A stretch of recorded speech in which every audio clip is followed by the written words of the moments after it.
Pakistan air force के JF-17 thunder के hypersonic मिसाइलों ने आदमपुर में भारत का S-400 सिस्टम, जदीद तरीन एयर डिफेंस सिस्टम, खाक में मिला दिया है।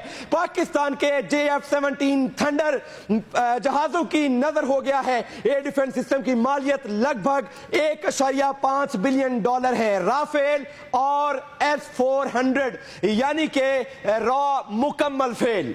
जी हाँ नाजरीन, आपको बता चलें कि JF-17 थंडर्स के बारे में ये कहा गया था कि कोई भी मामला हुआ JF-17 जब हवा में उड़ेंगे भरपूर तरीके से पूरी कुव्वत के साथ मुजाहरा करेंगे और डेड एक्यूरेसी के साथ जब हिट किया है तो भारत के पास अब भागने का कोई मौका सामने नहीं है। पाकिस्तान एयरफोर्स के JF-17 थंडर्स के हाइपरसोनिक मिसाइलों ने आदमपुर में भारत का S-400 सिस्टम भी तबाह कर दिया है। एयर डिफेंस सिस्टम की मालियत लगभग $1.5 बिलियन बताई जाती है और भारत को अभी बिल्कुल भी कोई मौका नहीं दिया गया है। JF-17 थंडर्स तैयारों के बारे में कहा जाता था कि जब ये उड़ेंगे तो इनके थंडरबोल्ट से भारतीय अवाम और भारतीय फौज जो है वो नहीं बच पाएगी और हूबहू उसी का मुजाहरा किया है पाकिस्तान के एयरफोर्स के शेर जवानों ने।